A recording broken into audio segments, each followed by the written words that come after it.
It is Hi everyone, I see 10 people viewing. If you all are interested in taking part in the session, please switch on your mics and your video if you like. If not, you can always participate and ask questions on chat as well. Uh, let's it's 9:45, but let's give 2 more minutes and let's build a little audience and then we can kick things off.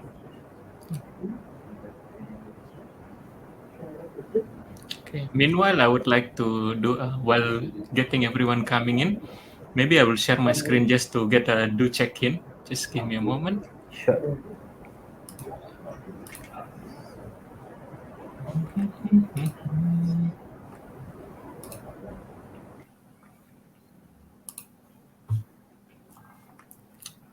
Okay, so I hope you. So I hope everyone can see my screen. So basically, let's do a check in. So I hope that you can see my screen, and then basically we'll go and hear from you. How are you doing so far?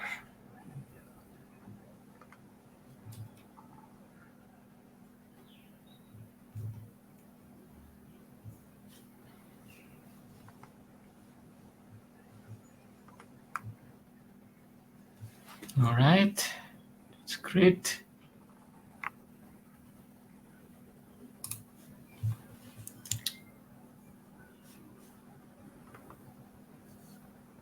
So okay, let me share the screen that have all the feedback. Just give me a moment, please. So once you're ready, Fadli, we can start. We have 18 people as well. Wonderful, that's great. Okay, so how are you doing so far? Okay, excited, good, great. So let me share the screen with that QR code. So at least you can see how it goes.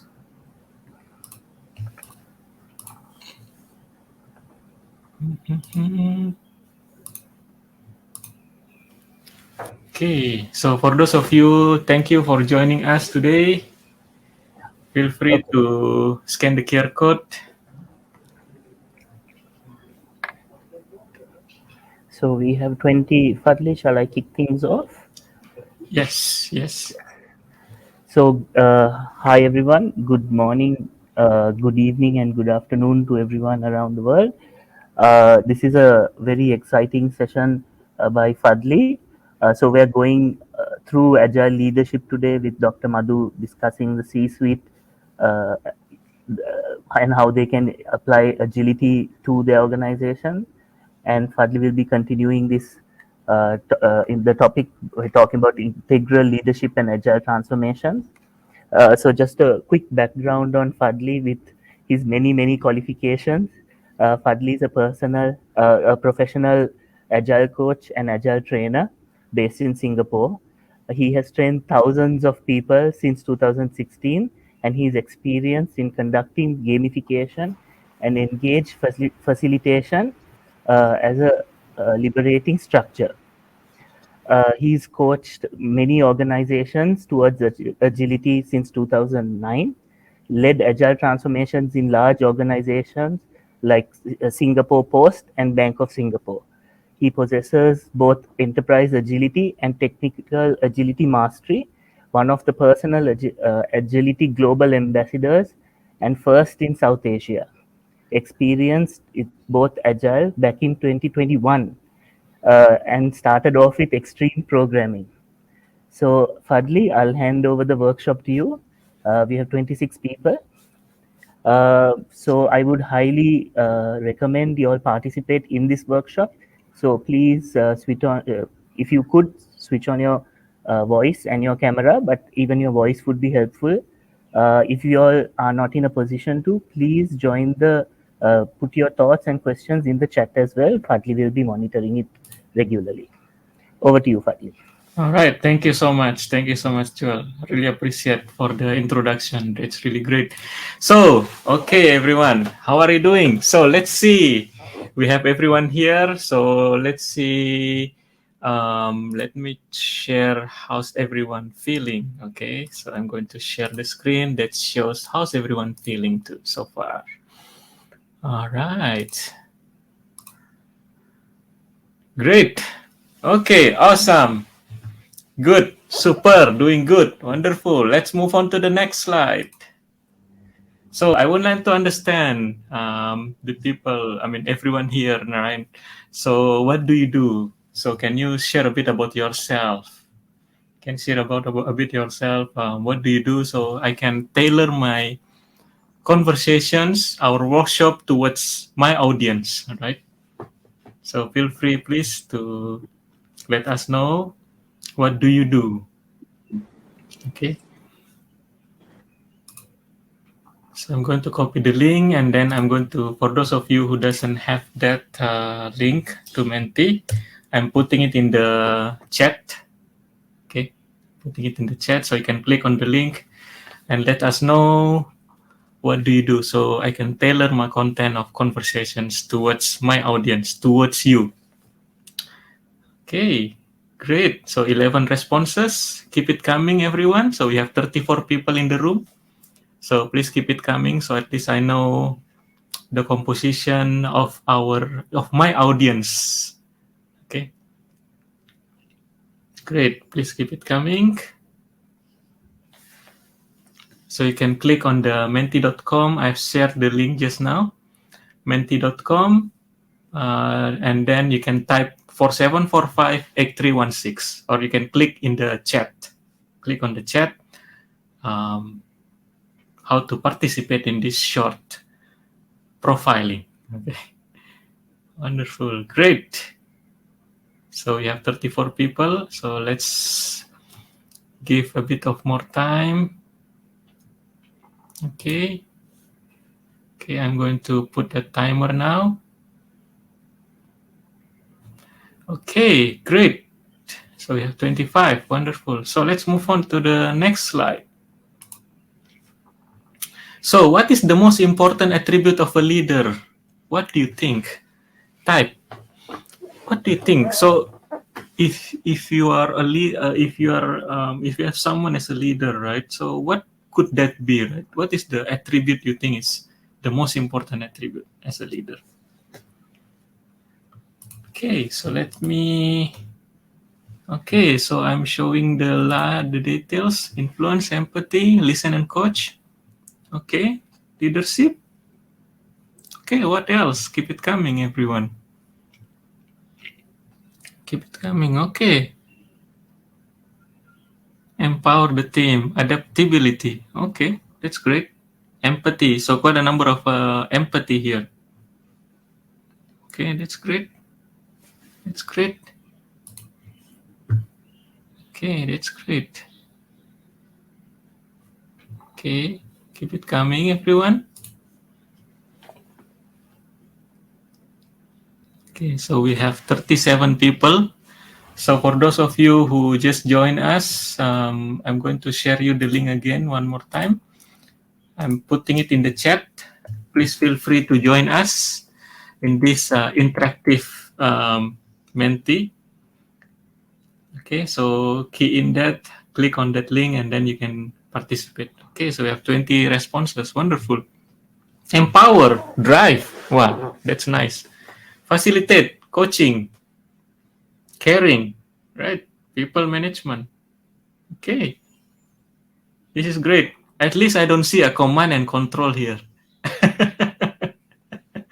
Okay, that's good. That's good. So we have 39 people joining us. So for those of you, thank you so much for joining. If you just joined, feel free to click on the link in the chat. So you can go to the chat on the right side. Okay, on the chat window on the right side.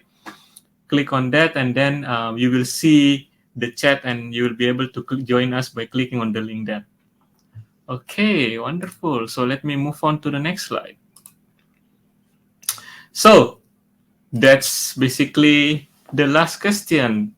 So are you ready to dive in? Give me thumbs up, give me love, so that at least I know that you are all are ready. So we have 42 people. Great, 42 people. I really love it. Wonderful. That's great. So we have quite a number. Okay, looks like everyone is ready. Great. So let me stop my sharing now. I'm going to share my slide. Okay, that's great. Okay. So today we are going to talk about this, the integral leadership and agile transformation. Okay. So I like this topic, frankly speaking, because many people think that if you want to do agile transformation, you just need to and then that's it. You are good to go. Things will eventually change, right? But unfortunately, it's not that simple. If I wish it was that simple, then I'm sure almost every organization in the whole world will become agile by now. Okay, but it's not that simple.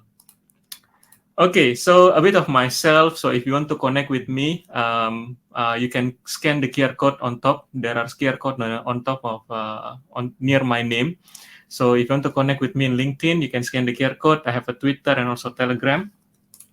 So I will give you my LinkedIn link also here in the chat. So in case you would like to connect with me, okay. So post this session today, this workshop today, in case you have any questions, you would like to ask a few other things, you want to clarify certain things, feel free to connect with me in LinkedIn. Okay. All right. So I'm not going to introduce myself again because we have done that. So I'll go into the next slide. Okay. So let's talk about the agenda. Okay. So the agenda for today, we have four items, five with the closing. So we are going to talk about meeting people's expectation as a leader. Okay, so how do we meet people expectation? So as a leader, what does expectation means to you, right? So people have expectation. You don't just become a leader and that's it, right? So the people have expectation of you as a leader. Okay, and number two, we are going to learn about how does the leadership effectiveness affects the business performance, and all this data, all of this information that I'm sharing is based on research, based on lots of research. So it's not just by Fadli. I mean, I'm not the one saying about this, is based on research. Okay. And how we develop leadership effectiveness. And last but not least, how do we measure? How do we measure it? How do we know that you are effective as a leader? Okay. So many people think that, oh, you're effective, you're a good leader, you're an effective leader, but is it true? How do we know that you're really an effective leader? Okay, because leadership effectiveness drives agile transformation. Okay, I really like the word that someone mentioned that in the earlier. One of the important attribute is to drive. Okay, so you need to be able to drive the transformation. Now, if you don't mind, you see the question on my screen. Please type what do you think about my question here. What makes effective leadership is important for a successful agile transformation?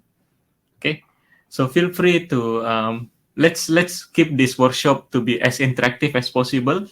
So please be more what do you call involved and let me know what you think. So throughout the session, I will give you a few questions and perhaps you can share your thoughts, your opinions, so we can have a better conversations.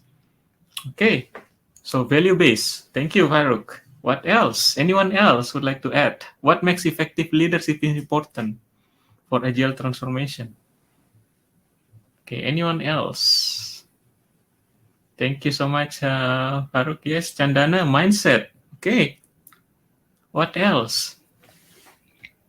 Why effective leaders is important? Support. Okay, okay, keep it coming. What else? Why it is important? Why it is important? Adaptability. Yeah.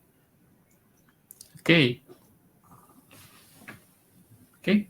Promote innovation. That's great. So yeah, we have innovation, right? So when we wanted to basically drive a transformation, we also need to support the innovation, empower and drive. That's great. So anyone has a goldfish here? Have you guys have a pet, like a fish pet or something like that? So you can tell me if you have that. Basically, one of the I usually tell the story of people who wanted to basically buy a goldfish, right? So I actually asked them that, hey, do you know that goldfish is not easy to take care? Some people they don't know, right? So what's really important about having a pet, whatever pet, I mean, in this case it's a goldfish, right? Is that you need to have the right ecosystem. You have to build the right ecosystem for the goldfish to strive to survive. Now, transformation is about people. Okay, transformation about people. So we have basically, in order for us to make a business transformation, it's not just about process improvement. It's not just about tools installation. It's way beyond that. It's actually about people. Okay, so I usually share with the organizations when I did my transformation, when I kick off my transformation. So I will explain to them that basically, when we talk about business transformation, we are actually doing four things, making changes into four areas. Okay, people, product, process, and tools. Okay, so 4P, 4P and 1T: people, product, process, and tools. 3P and 1T, I mean, sorry. So with this goal in mind, that basically when we talk about building the right ecosystem, so we need to involve so many things in order for the transformation to be sustainable. Okay. Now, the problem here is that being an effective leader is not easy. It's not straightforward. Okay, it's not easy. It's not straightforward because it's number one is that most of the management development is not moving towards leadership effectiveness. Okay, I'm going to talk about that development later. Okay, it's not easy. So why it's not really easy? It's because of this meeting people expectations. Okay, when we are promoted as a leader, when you step in into leadership position, you are actually need to meet their expectations. So now this is another mentee. So if you don't mind, guys, to scan this QR code, okay, scan this QR code and then answer the questions that you have on the mentee. Okay, so scan this QR code or type or go to mentee.com, type 1458 36 86. Okay.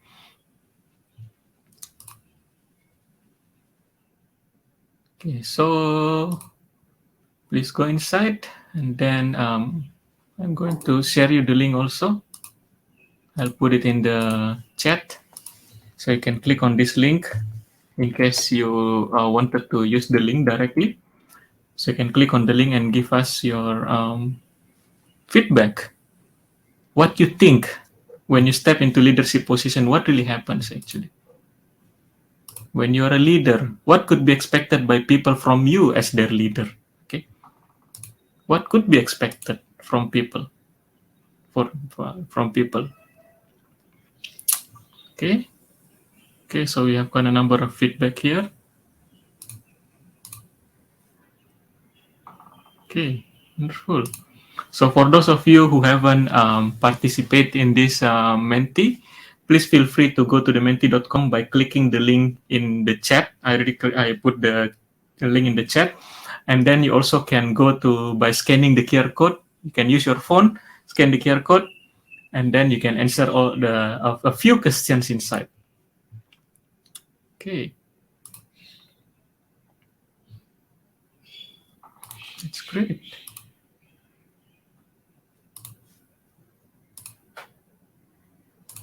Wonderful. So we have only 3 slides actually inside. Okay. So for those of you who haven't joined, you can join us inside. Okay.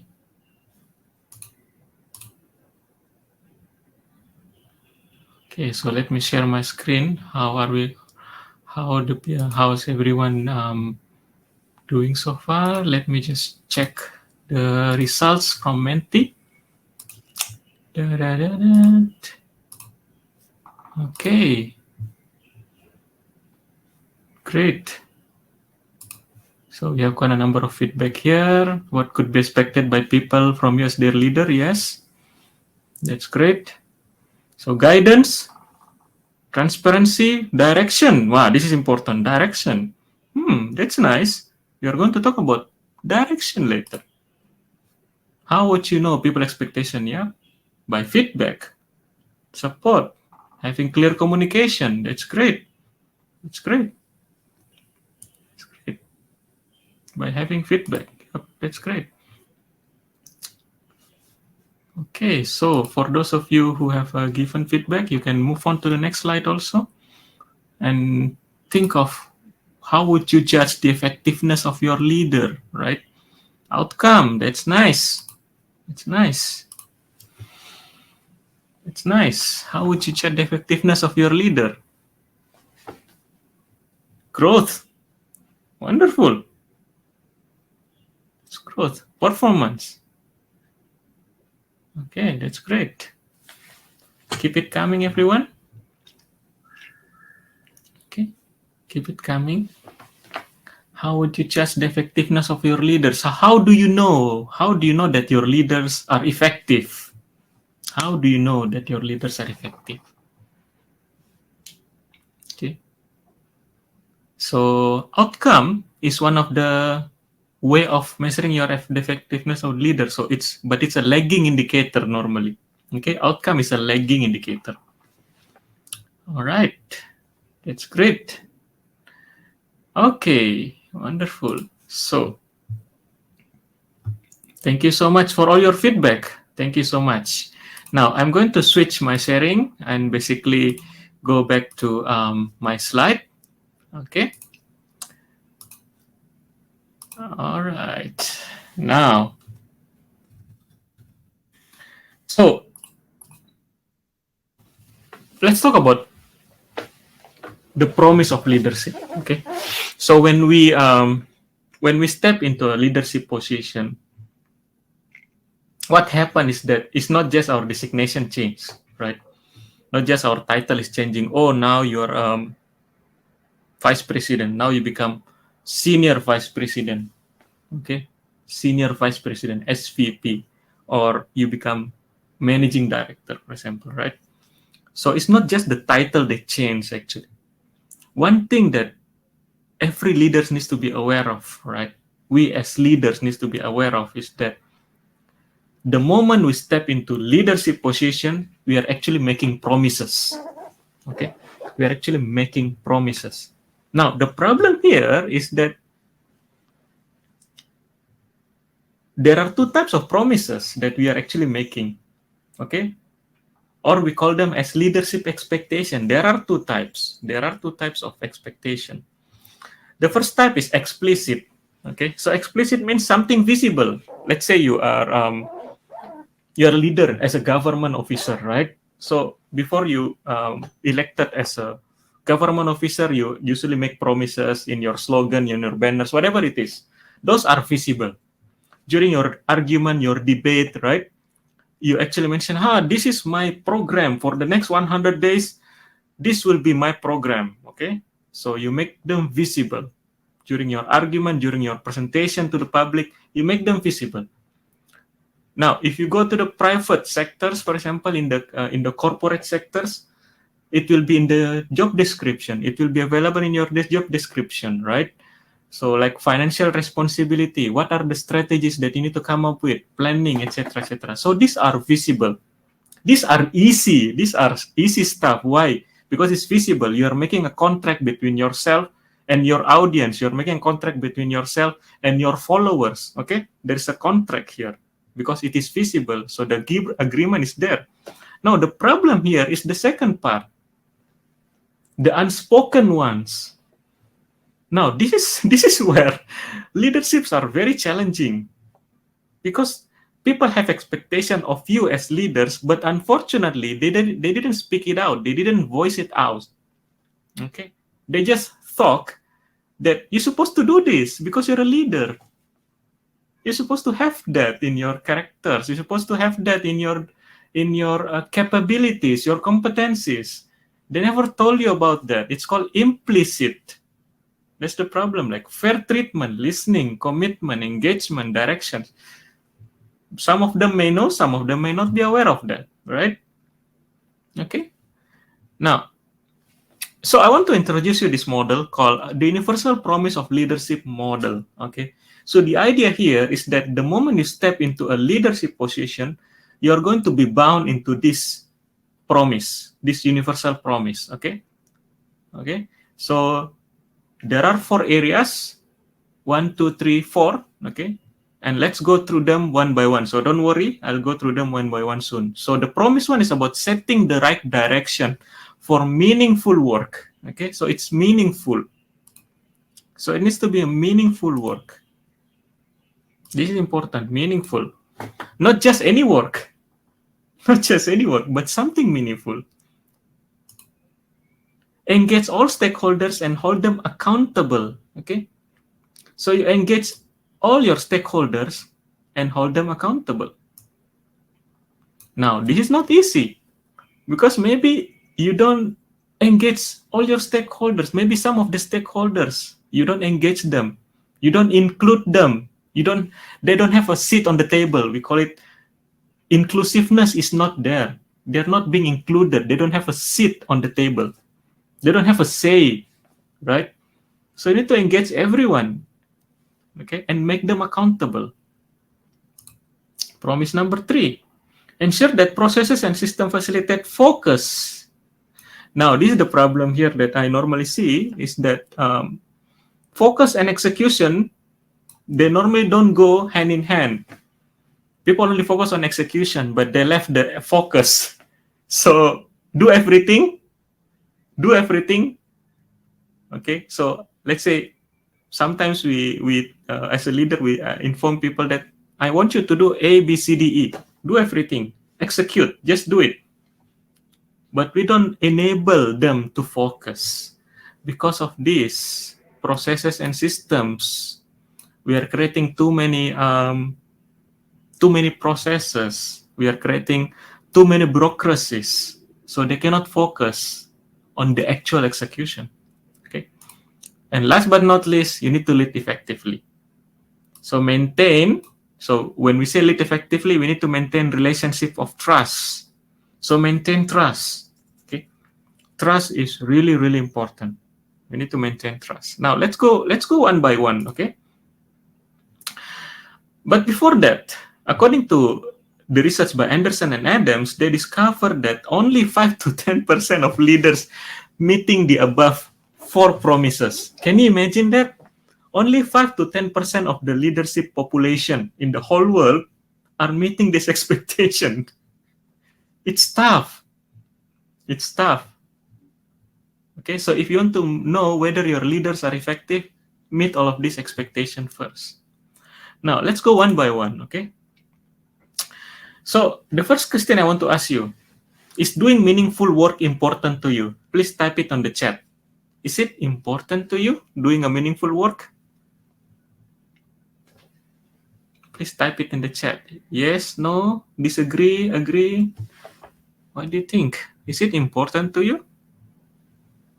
Yep, great. Okay, great. Okay. Very much. Yes, there's a big Arandati say yes, big yes. Wonderful, that's great. Thank you so much. Yes. So I did a training last week.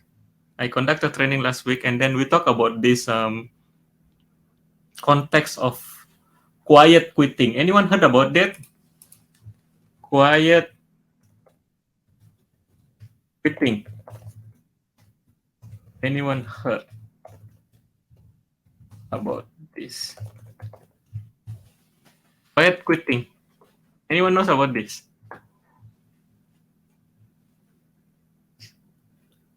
This is the common words nowadays after the Great Resignation. Okay, so many organizations are facing this. Okay, and why? When I ask these questions to the audience, to the people, they say that, oh, it's because people just don't really do their work. It's not that they don't do their work, they don't really care, you know. They just come to 9 to 5, they do the 9 to 5 work, come in the morning, go back, that's it. They don't really put their their deep thought process, because they feel that their work is not meaningful. They don't see a need to do that. Okay, it's not meaningful to them. So so the promise number one, setting the right direction for meaningful work. So I think everyone is agree that meaningful work is important, right? Now this is what basically the promise one is talking about. So we need to set the right direction. Okay, right direction. So there are so many work that we need to do. There are 1,000 things that we need to do. Now the thing here, as a leader, out of these 10,000 things or 1,000 things we need to do, which ones are meaningful? Okay, which ones are meaningful? So we need to set direction into the meaningful work. Those that is not meaningful, not important, wasting time, don't do it.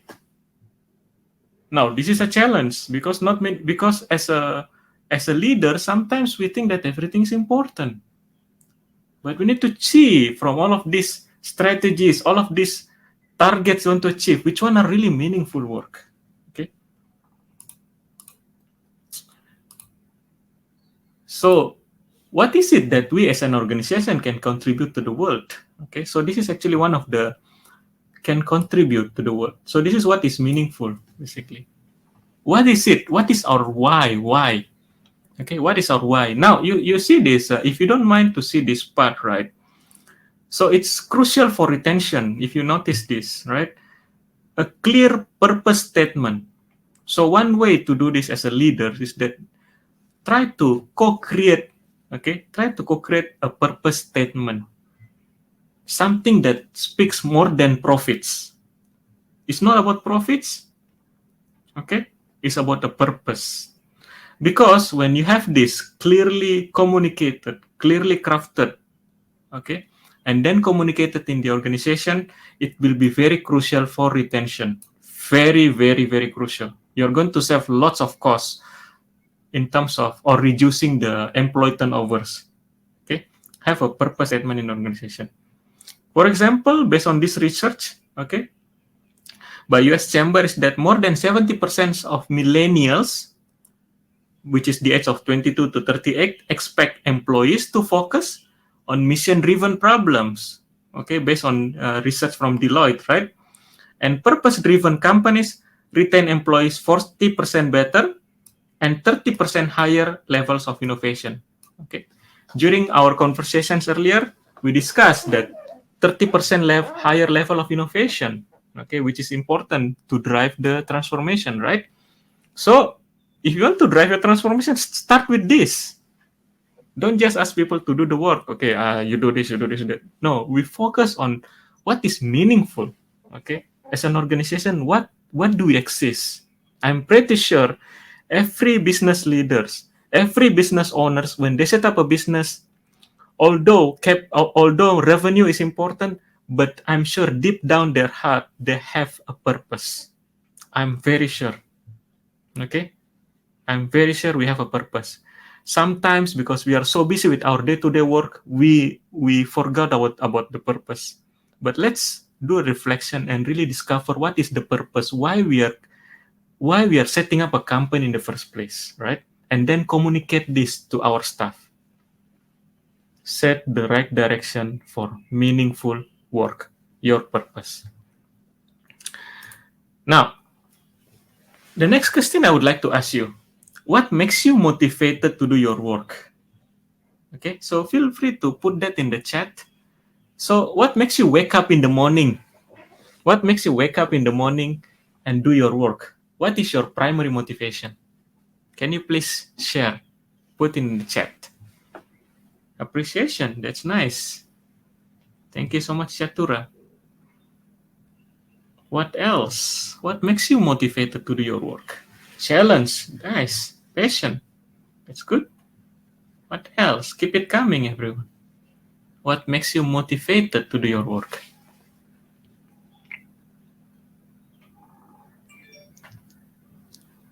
All right. So, drive to make change, success. Yeah, those are important. Those are important. Okay. Now, the second promise is that we engage all stakeholders and hold them accountable for performance. All stakeholders, okay? And then hold them accountable for performance. Now, when you talk about banks, for example, or any financial industry, right? So the bank mission statements go astray because they don't write from the employee's point of view.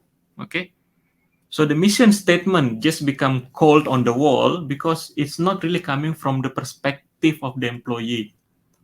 Now, when you talk about this promise, right, it's actually about connecting the value, okay, from the people. Okay, connecting the value that we have, that we created by the organization and the people. So for example, to business owners, let's say you're a business owner now, right, or you're a business leader. So when you have your business in the first place, when you set up your company in the first place, I'm sure you must have a purpose, not just revenue. Okay, so what is that purpose? If you can spend time to discover your why, your purpose of the organization, the purpose of your business, and then you are able to communicate this. That's on the promise number one. You're able to communicate that. And then in this promise number two, you then go to the people, okay, your stakeholders, everyone in the organization, try to relate back, try to relate what you have as your purpose with them. Try to link them back, okay? You need to link them back. Then only because after you link them back, then they have clarity. Oh, okay, okay. So, for example, you give an example like, let's say I'm setting up a business to help people to work again. Okay, so I've seen so many people are actually they are immobile. They're not mobile enough because they lost their legs due to accidents or war, whatever it is, right? So they lost their legs. So I know that making wheelchairs, okay, will give me profits, but it's not really my purpose. I'm setting up a business to help those disabled people to work again, to enjoy their life. Okay. Okay. So that's basically my purpose. I want them to go back and enjoy their life instead of like being constrained at home. Okay. So you communicate that, and then the people, your staff, your stakeholders see that, oh, yeah, wow, that's a wonderful statement, right? So I also want to help people. I know have a family member who cannot walk. Okay, so by working in this company, now I can realize my dream to help my family member to walk again. Okay, so have that purpose spell out and link them back with the people so that they can discover that, discover the connection. The moment they discover this connection, then they will be able to move towards your goal. Okay, the problem with goals, vision, mission that the companies are setting is that it's not clearly communicated, number one, and number two is not connected with the people. So what is connected with the people then? What makes them motivated if the vision is not connected with them, if the purpose is not connected with them? Salary. That's what we call extrinsic motivation. So people come to work, people come to company to work in your organization just because of extrinsic motivation, salary, facilities. Oh, nice chair. You'll get a MacBook laptop. You have a 13-month salary, 3 months bonus. So those are extrinsic. Okay. So those are extrinsic. You can get people, you can attract people, but they will not stay long. They will not stay long because they don't feel the purpose. Okay. Trust me, even you double people's salary when they want to leave, you counter offer, okay, I'll give you double of your salary. They will take it, but after 3 months, they will still leave. Because money can buy people. People, the only way you can buy people is by purpose. Okay. Now, this is one of the new model for employee engagement. Okay. So you can scan the QR code if you want to learn more. This is actually a Deloitte model. Okay. So meaningful work, hands-on management, positive work environment, offer growth opportunity, and trust in leadership. So I'm not going into details here, but the idea here is that these are what companies or organizations nowadays are thriving to basically sustain their people. Okay, sustain their people. Now, the third question: what makes you frustrated at work? Please type it in the chat. So, what makes you frustrated? So, we asked you earlier what makes you motivated. Now, what makes you frustrated? Please type it in the chat box. All right, everyone, if you don't mind, please type in the chat box what makes you frustrated. Okay, like failure, multitasking. Multitasking. Chan has mentioned multitasking. Yeah, multitasking is too much, right? Last time we work with people, and then when you assign someone, when you send a task to someone, and then the person say, okay, and then after that he's working on that, and then you assign him another task, and then you say, boss, which one you want me to do? I still haven't finished the first one. Now you're asking me to do a new one. So it's confusing, right? It creates confusing. It's get confusion, stressful, right? Micromanagement, amazing. Workload, yeah, so many things. Now, so let's talk about the promise number 3. All of this, I think you have learned from previous keynote speaker, I think by Peter Stevens, the mathematics of leadership, right? So focus is really important, right? Now, the thing here is that processes and systems needs to facilitate focus. Then only you can do execution. There is no way you can do a proper execution if there is no focus. There is no way. Okay? You can execute, but how's the results? How's the outcome? If you don't focus, that's it. Now, the thing here is that as leaders, you have authority, you have decisions power to ensure these two, process and systems. Agile coach doesn't have it. Scrum master doesn't have this authority. Only leaders have this authority. So you can expect your Agile coach, your Scrum masters, or your product owners, for example, in the context of Scrum, to make these changes in the process. They won't be able to do it, right? They won't be able to make changes in the system because they don't have power to make those changes. So who can make the changes? Leaders. You are as leader. As a senior managers, as a senior leaders, right? You have the power to make changes in the ecosystem. So what kind of changes? Changes that enable people to focus on their work. Okay? Changes that enables them to focus on their work instead of spending so much time on administrative work. You have to invest on automation, for example, right? So those processes that has to be done manually because people are spending time, so much of time to do manual process instead of doing their actual work, automate them. Okay, so you need to make sure process and systems are enabling you to focus, enabling the team to focus. Now, you can see, right? You as a leaders, you break this promise by doing either one of these. Like you don't provide the resources. Okay, you don't provide the resources to ensure execution. So you say, okay, you do this project A.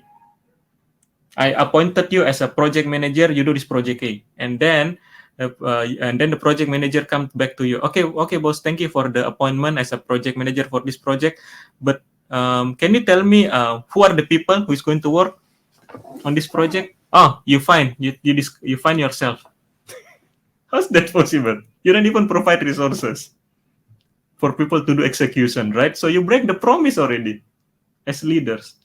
You're asking people to execute something, but you don't give them the facilities. You don't give them the resources. You don't give them the capital. How's that possible, right? You break the promise. You will break this third promise already. And the number 2, allowing organization to get distracted. This one is a lot of things I've seen in many organizations. So beginning of the year, you set the direction. Okay, this year we are going to do this. In the quarter 3, suddenly we say that, okay, there is something else you simply need to do. Can we not do the one that we talked about in the beginning? Or maybe we do this one also together. So we get distracted, multitasking. Okay, like what Janice mentioned, multitasking. Okay, you get distracted by another low priority items, right? And being so process bound, I've seen this in many organizations. Okay, being so process bound, so we are so fixated to follow the process, we get distracted with the actual outcome that we want to achieve.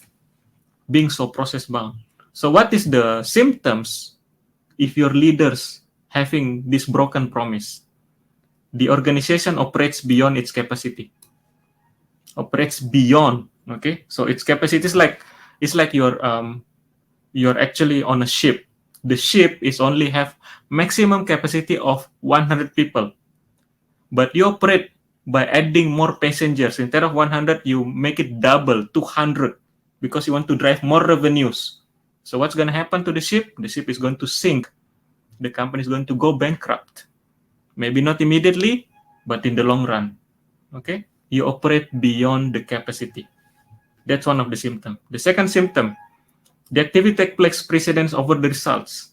Okay, so focus more on the activities instead of the results they want to achieve. And last but not least, I've seen this multiple times. We are too focused on the short-term gains.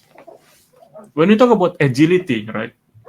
When you talk about transformation, any transformation, be it agile transformation, digital transformation, any type of transformation are all basically are all long-term investment. Okay, they are all long-term investment. It's not a short-term investment. So when you repeatedly breaking this promise, okay, this is going to happen. Frustration. Okay, this is going to happen. Your team is going to be frustrated. They don't have hope to your organization anymore, and they will hate it. And this is where the beginning of people start creating their resignation letters or look for LinkedIn and apply for new jobs. Okay, simply from these symptoms. Okay. Now, last but not least question from the promise number 4, related to promise number 4. Have you heard about this? Vertical development. If you have heard about it, if you have heard about vertical development, please type it in the checkbox. Say yes. If you haven't heard, you can say no. Okay, no problem, no problem. So thanks for being interactive with me. I really appreciate. Thank you so much for being interactive with me in this whole session up to now. Okay, so let's talk about the last promise. Lead effectively. I really like this quote, right? So as a human being, we are anxious to improve our circumstances. Okay, we want to improve our circumstances, but the problem here is that we are not willing to improve ourselves. So I want to change the situation, but we want to change ourselves. So that's irony, right? That's irony. So the thing here is that people expect their leaders to be an effective leadership team. So it's not just one person to be effective. We cannot just ask the CEO to be effective or the CFO to be effective. The whole C-suite at the top level as a leadership team, they need to be effective as a team. Okay, means they need to be synergized. This is very important. They need to be effective as a team, synergized as a team. Now, in order to achieve high business performance, okay, because only high leadership effectiveness can drive business performance. So, in order to achieve this high business performance, right? First, every individual needs to increase his leadership effectiveness. Individually, we need to increase our leadership effectiveness. Then, we bring the other team as a the other leaders as a unified leadership team to collectively increase the leadership effectiveness. So it's not only one person. It's not only CEO. We bring in the CFO, we bring in the CTO, we bring in the COO together as an effective leadership. Now, when we talk about leadership effectiveness here, it means to be more self-conscious about what's limiting us to achieve the next level, okay? To go to the next level. So we need to understand what is our limitation, what is our weakness. Okay. What is our weakness? Now, the challenge here is not easy to see our weakness as leaders because we have been so busy. Our calendars have so many things inside. If you open your calendars, you'll be very lucky. For example, from Monday to Friday, you don't have much meeting. You don't, let's say in one day, you only have one meeting. You might have so many meetings every day. So you don't have time to have a self-reflection, to think about what is your limitation? What are my weaknesses? Because you're so busy with execution, you're so busy with perhaps sending command and control, right? Okay. So what is vertical development? So vertical development is actually developing clearer insights by challenging our old assumptions. So our mindset, right? So we challenge our mindset, okay, our assumptions to test new hypotheses. So we give way, okay? In our brain, we always believe that this is the right way to do. We always believe that this is the right way to do. So, but instead of thinking that this is the only way to do or this is the right way to do, let's pause for a moment, do a reflection, and see is there any other way to do this differently? Can we try? Can we do this? Can we try this hypothesis? That's what in Agile community always say about experimentation. Okay, in Agile community, people talk about experimentation, but experimentation comes only when you have a wake-up calls. You won't be able to experiment if you don't think that that is necessary. Similar to like you go to the gym, right? Okay, it's not like go to the gym first. Let's say you want to lose your weight. Someone tell you, hey, you need to lose your weight. But when you look at yourself in the mirror, you see, it's fine. 100 kg, it's fine. I don't see this as a problem. Okay. So when you keep asking him to be agile, to go to the gym, he doesn't see that as a reason. It's not my wake-up call. Okay. It's not my wake-up call. Why should I go to the gym? Why should I run in a treadmill? Why should I do that? I don't see this as a problem, right? Everything looks good. So when you don't see that as a problem, there's no wake-up call, then you will not appreciate the vertical development. You will not be able to know where are your limitations, where your limitations are, basically. Okay, so vertical development helps you to look inside and realize where are your limitations and what you can do to go to the next level.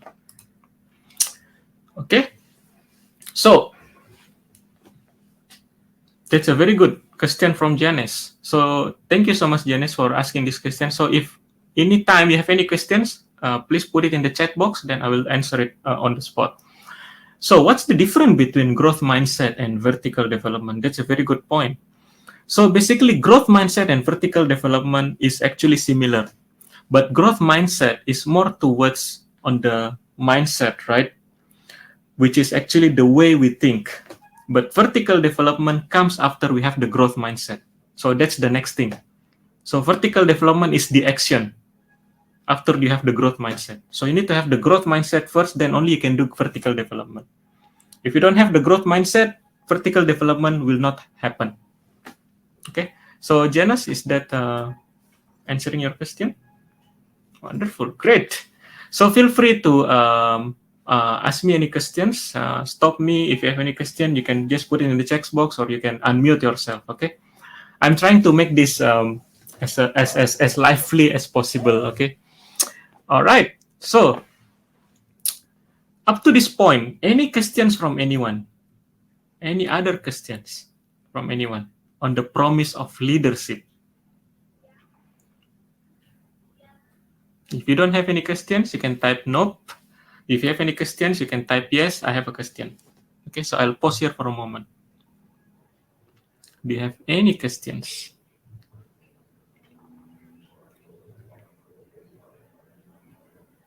All right, wonderful.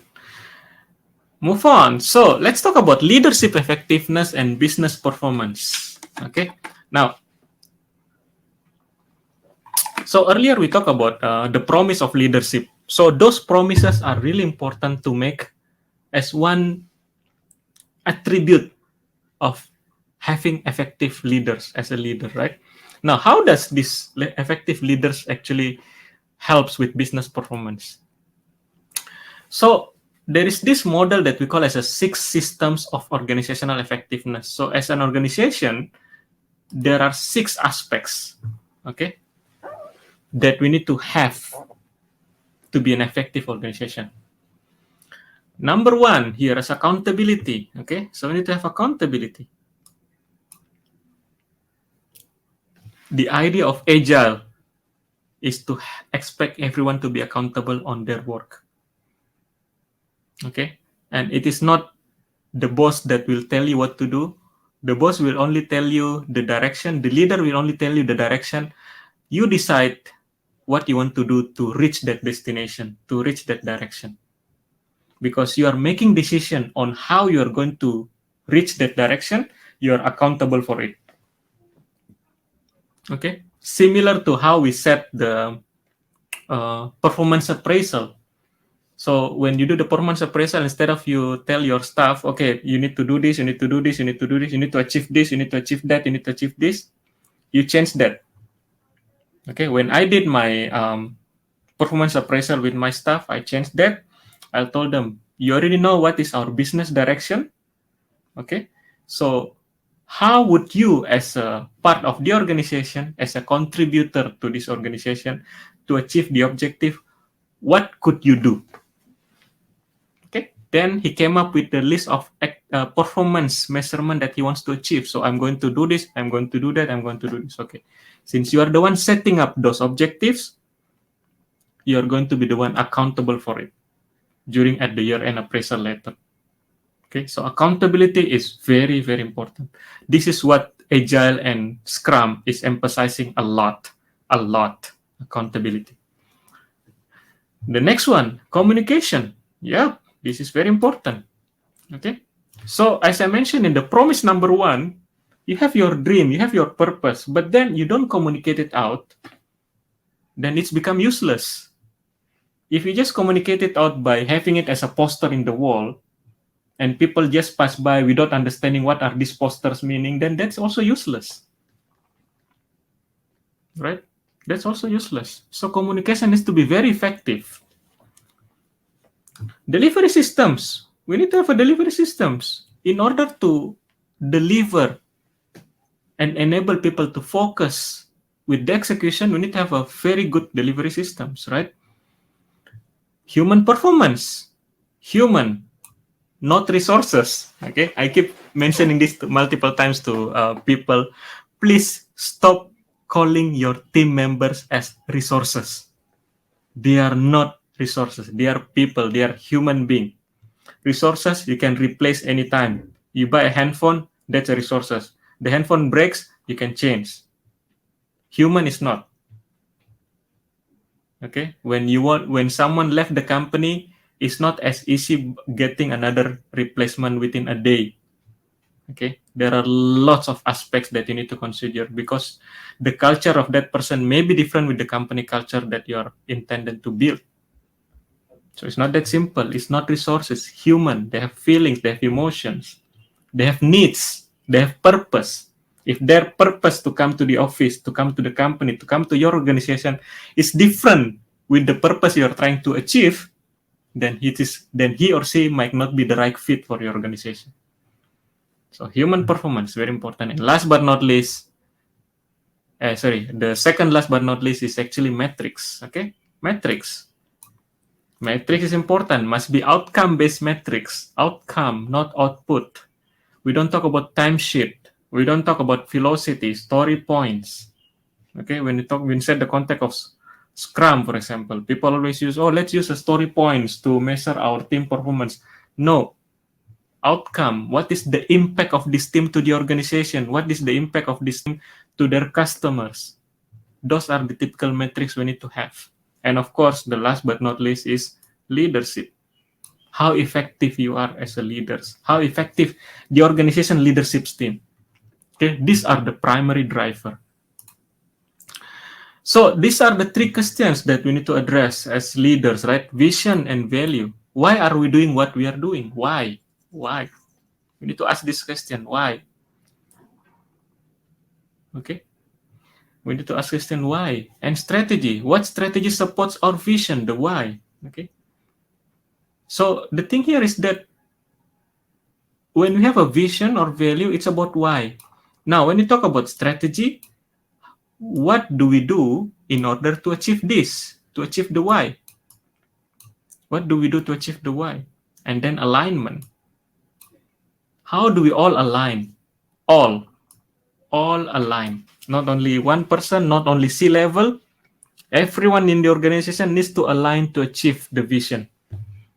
Okay, to achieve the purpose. All right, wonderful. Thank you so much, Tanmoy, for sharing. Yes, vertical development is expanding your cognitive capacity. So it's your mindset. It's about mindset that you are trying to break through your limits. Okay. Okay. So now this is a statistics based on the research. So business performance, if you notice, if you see from here, okay, the business performance is that the highest performing business or the top 10% business, they are actually having 80% of leadership effectiveness. Out of 100% is they have 80%, and the lowest performing is only have 30%. And all of you can see the picture here, the business performance index against the leadership effectiveness, it's like this. So higher business performance is driven by effective leadership. Okay, and this is based on the 2000 companies data.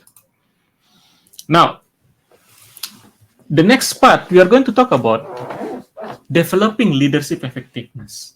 Okay, developing leadership effectiveness.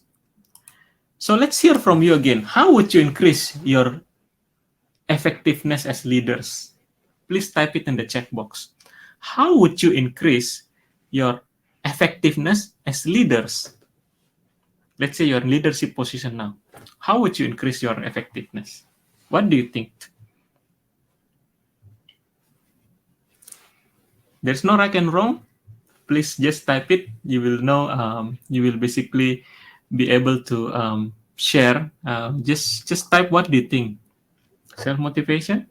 That's nice. Yes, need to have motivation. Commitment. Wonderful. What else to increase the effectiveness of leaders? More engagement with the team. I love that. I love that. Spend more time with the team. Okay. Vertical development for leadership. That's nice, Tanmoy. Thank you. Lead from every level. Yes, Joel. That's good. Okay. That's good. Lead from every level. I really like that because the concept of leaders are not just those at the leadership position. So leaders are people who take initiatives. Okay. Now, feedback and empathy. That's nice. Thanks for sharing that. Now, when we talk about leadership, there is this leadership style which is actually built from within. It is built from within. So we call this as inner game and outer game. Okay, so there is an inner game and outer game. The thing here is that it is the inner game that controls the outer game. So let me go through this one by one. Okay. So what we usually see, what we see as from our leaders, right, is the outer game. What we see is the outer game. But what we don't see is the inner game. This one we don't see. We don't see this much. But what we see is only the outer game. So things like leadership process, like for example, strategies, setting up strategies, setting up processes, metrics, decision-making process, etc., etc. Those are what we see. It's called leadership process. And then another game that we play as leader is actually also as a leadership competencies. Okay, our competencies. Okay, and in order for us to drive business performance based on the research results, there is actually 18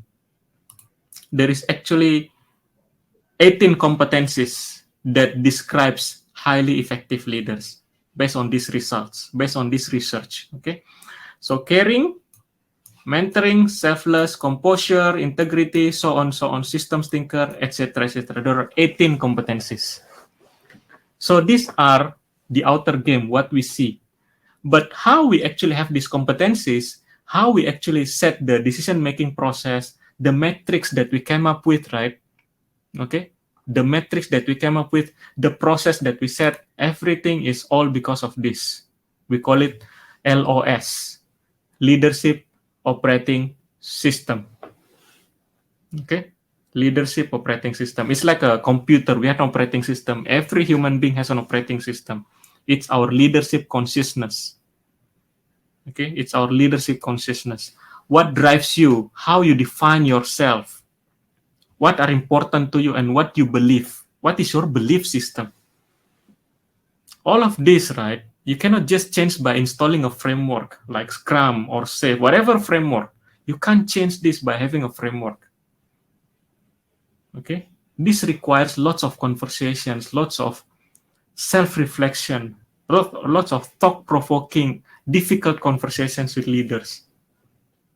Then they will realize, oh, it's like this. Okay? Your belief system. So as leaders, we have a belief system. As long as our belief system feels that what I am doing is right, okay, I've been doing this and what I'm doing so far is right, whatever framework you ask the company or the organization tries to adapt to do agile transformation, it won't work because their belief system internally inside, they feel that this is correct. Even though you push a framework like Scrum to implement, then what's going to happen in the company, in the organization, when you try to adopt Scrum, when their belief system is not changing, then they will make Scrum as a process improvement tool. Okay? It's a process improvement tool. It's not a mindset changing tool anymore. It's a process improvement tool. Okay, so we need to think beyond the framework. We need to look at the people, the leaders in this scenario. Now, so let's revisit a bit about the developmental landscape. Okay, so there are two types of developmental landscape. One is horizontal and one is vertical. Okay, so most of the organizations are focusing a lot on horizontal. When we talk about investment, education investment for leadership development, okay, or for our people development, we focus a lot on horizontal, like learning frameworks, sending people for training on Scrum, for example, sending people for training on Safe. We spend so much time on horizontal development. This is called learning in horizontal way. Okay, so what it means in learning in horizontal way, it's increase knowledge, skills, and competencies, and focus on improving yourself in your current way of being. Okay, so just improve yourself in your current way of being. So my belief system is that I still believe that pushing people to do setting optimization is important. So my belief system is number one is that I need to optimize resources. That's number one. Number two, I need to ensure that people are working. Okay, I need to ensure that they come from 9 to 6 p.m. So if I focus on this area, that's my belief system, and then you ask them to go into training, attend the training of Scrum or whatever training, right? Then they only focus on that part, horizontal development. Okay, learning how to use tools like Jira, for example, learning how to use whatever tools out there, right? That's horizontal development. Analytical skills, learning how to come up with graphic charts and all those things. Executive dashboard, those are horizontal development because their belief system is not changing, it's the same. Now, if you want to go to the next level, what we need to encourage our leaders to develop is called vertical development, which is to be more consciously aware of ourselves as leaders. What is our current belief system? What is our limitation? Okay, what is our limitation? So that we can be better to think in a more complex and strategic ways. Remember, our world is not static. Our world is not static. It's complex. It's ever changing. So how do we adjust our mindset? All right. to be able to overcome this. All right. So, in short, how we show up as a leader. That's in short. Okay. So, our view of perspective. So, we need to expand our view of perspectives. We are going to learn about that soon. Now, this is an example of vertical development. So, this is my own vertical development. So, I was like storm in the ocean. So, I always whenever I went into a discussion or a meeting, I try to basically control the situation. I'm the one only talking. I didn't really listen to people's perspective last time, right? Then I realized that all of these are wrong. I can't listen to other perspectives. So we need to change our state of mind, right? Change our state of mind, understand our limitations, and then we go to the next level, which is vertical development. Okay. Now, this is we are going to talk more from leadership circle concept or context here. Okay. So when we talk about the vertical development from leadership circle categories, right? They actually propose that there are 5, okay, 1, 2, 3, 4, 5 levels of leadership effectiveness. Okay, so egocentric, follow my way or the highway. Do what I say, otherwise, here's the door. That's egocentric. Reactive, you define yourself from the outside in, meaning that your identity is shaped by the people around you. Okay, we are going to talk about that soon, don't worry. And creative, okay, so that is a discovery journey from internal yourself, okay? And then the next one is integral. So you see this from multiple dimension. And last but not least is unitive, okay? So you see the oneness of everything. So don't worry, we are going to talk about that soon. Now, egocentric. Egocentric. So what does egocentric mean? Follow my way or the highway. What's important are my own needs. It's like babies, right? I cry because I'm hungry. I don't care what you do as parents, whether you are in the Zoom call. I cried, right? Many times, right? We've seen this in the during our work from home last time, right? We have kids, our kids crying, our babies crying. They don't care, correct or not? They don't care. They just cry because they're hungry. They're not comfortable. So follow my way or the highway. There are still many leaders out there that act like babies. It's called egocentric leaders. Okay? What's important are my own needs. I don't care about you. The problem here is that I don't know how to make other people's needs are equally important to me. That's the problem. It's not that they don't want to change. They don't know how do I make my other people's needs are equally important as mine. They don't know how to do it. And I don't really care about the implication from it as long as I don't get caught. So this is the characteristics of egocentric.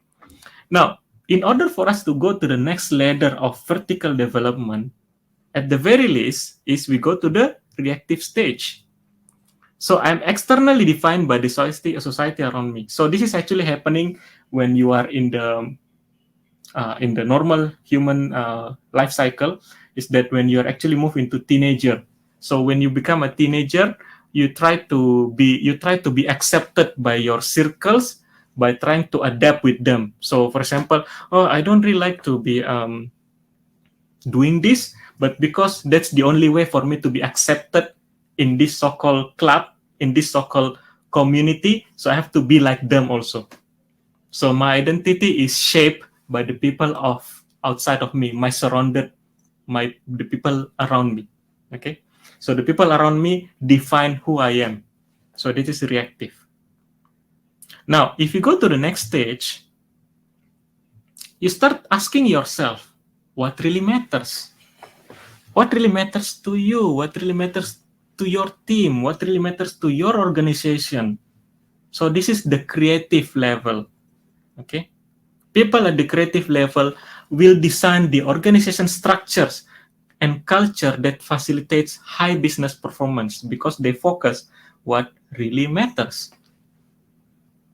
Okay, so I do this journey of self-discovery as leaders, and then together as a leadership team, discover this together as a team to increase our effectiveness. Okay, and then next one is integral. Okay, so when you have started to focus on what really matters, then you will be able to hear other voices, other perspectives. This is what we call integral. So we try to listen to other perspective. Okay, I'm a complex system, and I'm a part of a bigger complex system. So I need to be inclusive. It's not only about me. I need to include people around me. I need to include the rest of the organization to move to this transformation. Okay, and last but not least is unitive. Okay, this is actually, I'm not the body nor the mind. So changes happen through me. So what it means is that we don't wait for people to make changes happen through me. So I need to initiate. Okay, now when we talk about agile leadership and transformation, agile transformation and leadership effectiveness, research results is that most leaders are still at reactive. Majority, 75%. Can you imagine that? 75% of leaders globally are still at reactive stage, meaning that the way they act is defined or shaped by the people outside of them, by the community, by the social acceptance, social norms, not from there within, right? And small percentage at the egocentric. When we have leaders at these two level, at the bottommost, at the two bottom level, egocentric and reactive, it will be struggle to drive significant transformation. Struggle. You can start, you can start, but it won't sustain. The first 1-2 year, okay, 6 months, okay, 1 year, still start struggling. Second year, it may stop midways because your leadership, yeah, Tanmo, that's the hard part of transformation.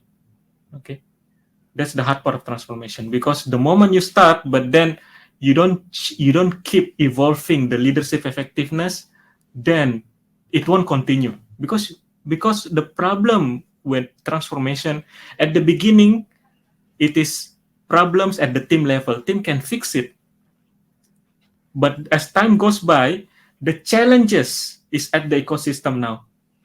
Okay, the challenges are in the ecosystem now. So we need to improve our leadership effectiveness. Then only the leaders can help making changes on the ecosystem because the team cannot do that anymore. Hi, Fadli. Just before you move on, we have Yes, 2 more minutes. sure. All right. Okay, so basically, that's basically I mentioned. So when we try to, at the minimum, we need to have a creative leadership, okay, to kickstart any strategic transformation. And then leaders with integral mind are the ones that can drive a successful, measurable business transformation. Okay, so I'm going to stop here. All right, I'm going to stop my sharing. But is there any questions from anyone? Okay, let's see. What are the questions here? Okay, so that's a statement. Thank you so much, Tanmoy, for sharing your opinion. I really love that. So thank you so much. So, yep, any questions from anyone? Hi, everyone. So we have 2 minutes. So please put your questions as soon as possible so that Fadli can answer as many as he can. Thank you so much. Thank you, Anushka. Thank you, Tanmoy. Thank you so much for the kind words. Okay. If there are no further questions, let's move on to the closing section. So, Fadli, first of all, thank you for your time, and the presentation was amazing one. Thanks all the participants who took part and made it very interactive. We saw a lot of information coming in and a lot of opinions. It was very insightful, the presentation end to end. So I'd like to just point out to the participants that there are two parallel sessions starting at 11:05. One is a session and one is going to be on stage. So please go check them out. So Fadli, again, thank you for your time. Thank you for an amazing presentation. I'm pretty sure we will get great feedback from this session. Thank you so much. Thank you, Joel. Thank you, everyone. Thanks, everyone. Bye. Bye. Bye.